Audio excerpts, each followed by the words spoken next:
What's up, everybody? It's Roger and James here from the DisKingdom Podcast. In this episode, we're going to be talking all about the comic books we've been reading this past week. So, James, let's start off with you. What have been some of your comics that you've been reading this week? I guess the main two that I've been reading this week were Star Wars Dr. Aphra, number 24, and Star Wars Poe Dameron, number 31, which was the final issue of that series. I'm going to go out on a limb here. We actually didn't discuss beforehand what we read. Right. I'm betting you read Poe Dameron but did not read Dr. Aphra. Yeah, exactly. Yeah, I don't know who this Dr. Aphra thing. I've just I'm so scared. I'll be honest. Actually, I was flicking through before I go into Poe Dameron. I actually thought this week was a little bit light. I was looking through the books to read and I'm like, okay, I'll read that one and that one and that one. And I'm like, well, that's something like 2 or 3. I really had to stretch myself, I think, to have some extra ones because it was a bit like there's not a lot. I was felt a little bit lax this week. There wasn't wasn't a lot kind of jumping out at me.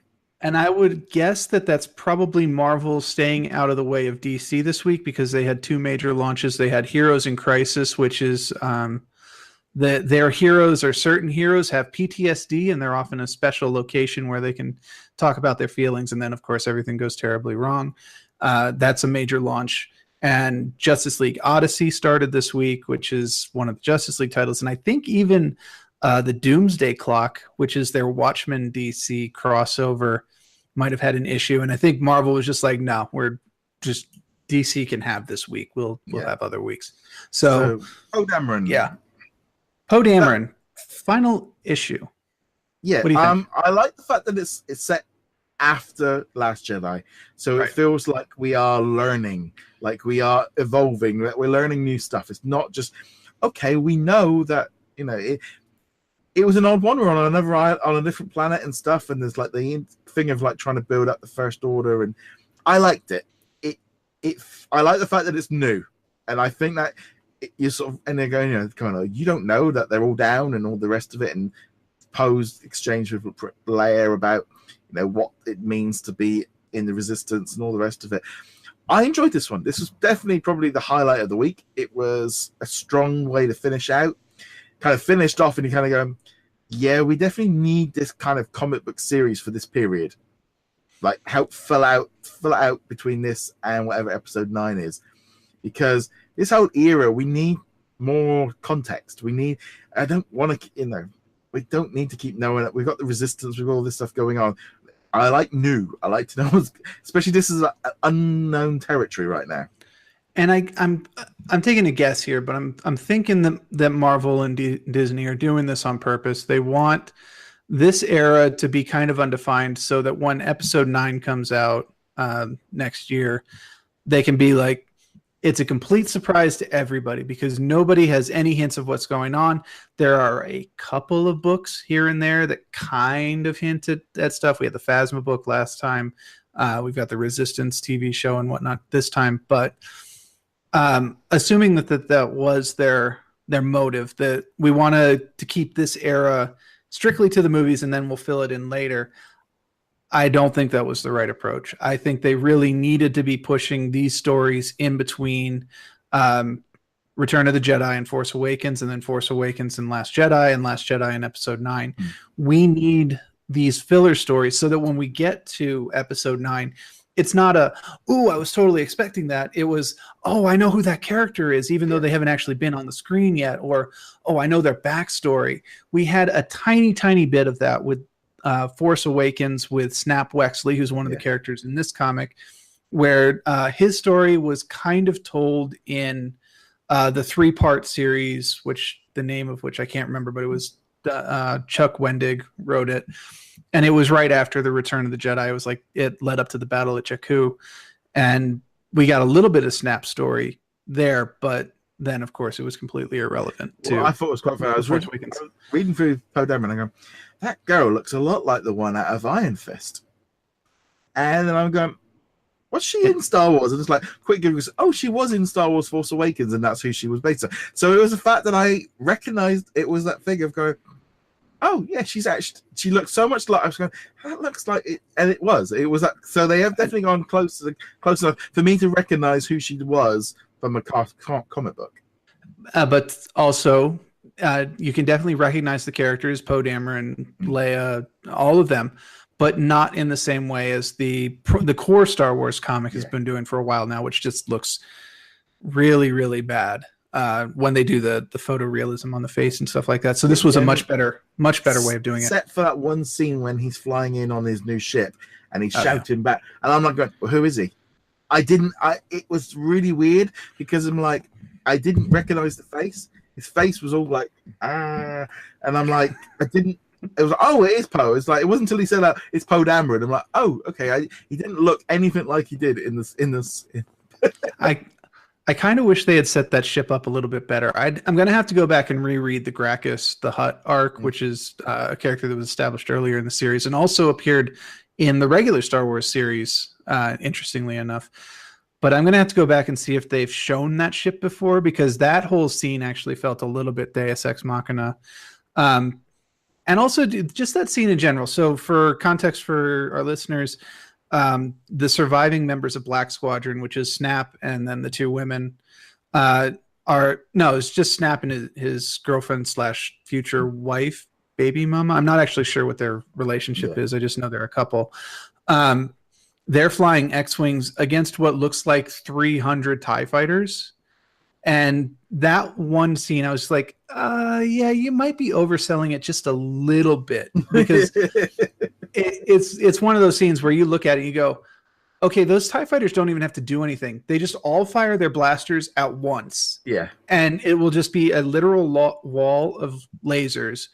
And that's the end of the fight. They're just going to explode. Two dead X-Wings right there. So they ramped that one up just a little too much for me to believe that they stood a chance of surviving more than 5 seconds against those TIE fighters. But if you eliminate that, if you just kind of roll with it, then at the very least, it was a fun sequence. Okay, so what about the Dr. Aphra? So I'll only talk about Dr. Aphra very briefly. This is actually the end of a story arc, and it's not one of the better issues. It's them escaping from the flaming wreckage of a jail / space station. Dr. Aphra has one of her massively convoluted plans of tricking people into helping her, and it's the culmination of a lot of different plot points, probably to clear the deck for issue number 25 coming next month, which will feature her reuniting with Darth Vader, because she was originally introduced in his series back in 2015. And for anyone who's read that series knows, this is not going to be a reunion that Aphra is going to walk away from in particularly good condition.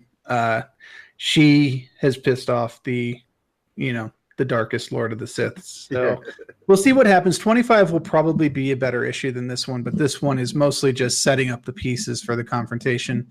And I don't know, it doesn't really stand on its own all that well. And it's definitely not a starting point. If you haven't been reading Dr. Aphra, this is not the issue to start on. Even without that, it is either the end of a story arc or the second to the penultimate issue to the story arc. And just jumping in is not going to make even the slightest bit of sense. So kind of a miss month for Dr. Aphra. I also read an awful book that was the Iron Man /4 Infinity Warps thing. Iron Hammer, right? I did not read that. I didn't even. After browsing, what was it? Secret Soldier Supreme last week, which I didn't even properly read. I just browsed in the comic store. I was like, no, I'm not even. I didn't even look at this book. I was like, oh yeah, that's a thing, and then moved right along. So yeah, tell us. I read it because it was like I felt like I was short of an issue or two, and I'm like, I read it and I'm like, this is awful. It's just. This is called just we're trying to make some stuff up to try and bring some more. You've got like this guy that he's Asgardian, but he's on Earth, and then he gets damaged, so they have to put a suit on him. And it's not like, oh, let's put on the Iron Man 1 suit that's clunky. It's like, no, let's give him the first. This dwarf has managed to do, and he's got a hammer, and he takes on this, and it was just awful. It was like trying to do an origin story for Thor and Iron Man all in the same thing at the same time, because they're now one person, because Gamora's warped time. It's like, no, I'm out of this series. I'm dumping the lot. I'm not doing a single. This is just awful. It's just like this is called. This is like just trying to create stuff for the sake of creating stuff, and they're hoping that this. And it's like, nah, this is just messy, awkward, and it doesn't even look great. And it's like, yeah, no, this was a really bad comic. And I don't say that very often, but I really didn't enjoy it. And it was like, yeah, this is awful. Yeah, like I said last week, I'm going to glance at Weapon Hex, which is the Scarlet Witch X-23 crossover, but I'm definitely going to be looking at it in the store before I put money down on it, because the Infinity Warps are not off to a good start. And the entire idea, it's not a terrible idea in theory. It's just, it's not a book that needed its own like bunch of miniseries, even if they're only 2 issues long each. It's just like, you could have done this in a one shot. It's with way too overforced. It feels like it's being pushed down everyone's throats, and I don't think that it's not working. I don't think it's working. And this stuff's just going to get relegated to this, and they'll dump it. Once they kind of get into the, I'm sure once they start seeing the numbers coming in, it won't be around for long. But on a good note, it just does not feel like this is going anywhere, and it's just going to be dumped as soon as they can. Yeah. So a good riddance to it. I'm sure that if one of these books ends up doing okay and doesn't be terrible, then 1 or 2 of these characters might survive the transition. I said that last week. I'll probably say it every single week that they put one of these out, because that's kind of how these work. 1 or 2 characters will survive the transition, and they'll enter the Marvel Universe proper, and then they'll just kind of fade into the background unless they achieve massive success, which I doubt. But okay, anyway, Infinity Warps. What else we got this week? I read in Amazing Spider-Man. Tell me about that one. 6 or 7. So basically, Boomerang is now Peter Parker's flatmate, and they established that in the first issue, right? Yeah, I seem to remember that. They're having a chat, and basically Spider-Man or Peter Parker gets invited to the special hangout bar where all the villains hang out and aren't allowed to kill each other, and the safe place for all the villains to go to. So and he's basically doing a quiz night on Spider-Man and winning it. It's quite funny in some ways because it's very, Spider-Man doesn't even appear in it. It's a very sort of centric but it's also setting up that Fisk is annoyed at Boomerang and he's basically put out a bounty on it. And there was little references to Star Wars. It was, it was a bit fun. It was fun. It wasn't as fun as Spider-Man and Deadpool, where they two are battling off in the Savage Land with, Damage. And there was a number of occasions in Deadpool Spider-Man where I did laugh out loud, and my wife did turn to me and say, "What?" And I must have laughed out loud at least 3 or 4 times. My wife goes, "What?" And I kind of explained and she just kind of looked at me like I'd just grown 3 heads. And it was just like, "What? You're laughing at Deadpool?" It was like, yeah, I did find Spider-Man and Deadpool to be a real fun issue this week. That was, again, a good little issue. I might have to get back into that book because I read it back when it was first coming out. I've read the first arc or 2, and I thought it was pretty good because at the time it was being written by Joe Kelly, who wrote the original Deadpool series back in the 90s. Not the creation of Deadpool, just his first solo book.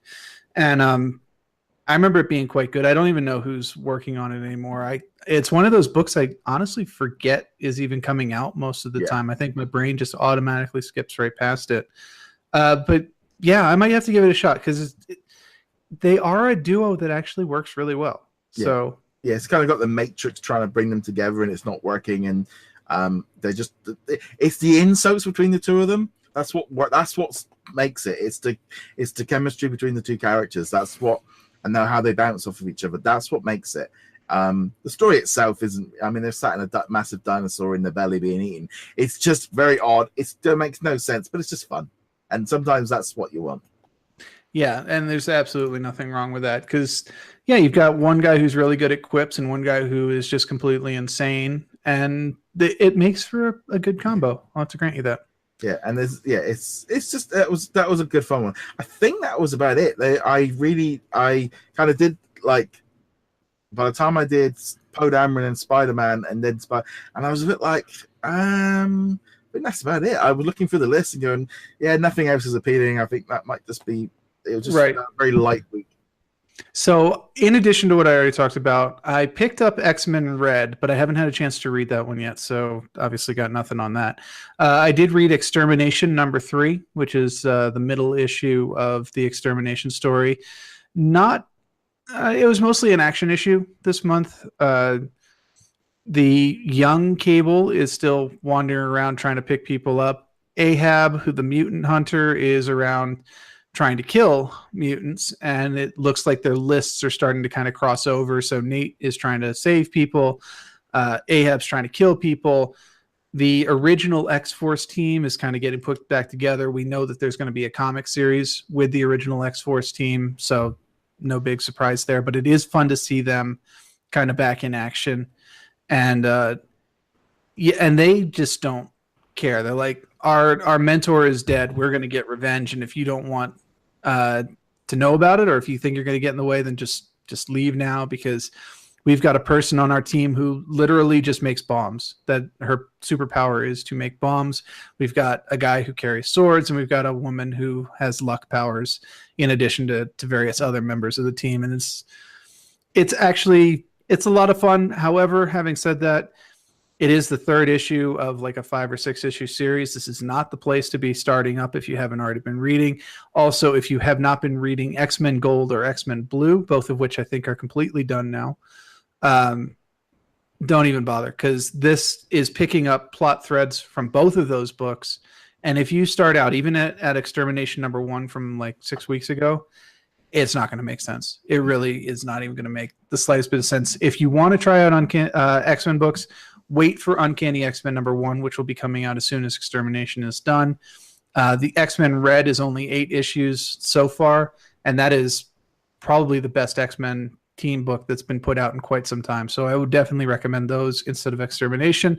Having said that, it was a decent issue. So, but let us know, guys, what you guys think of this week's comic books. What were you reading, or if you've got any suggestions on ones what maybe we should check out, let us know in the comments below. Go check us out over at DisKingdom.com. Like, follow, and subscribe. James, where can they find you? Find me heroiclegacy.com. And on that note, guys, thank you very much for joining us. We'll be back soon. Later.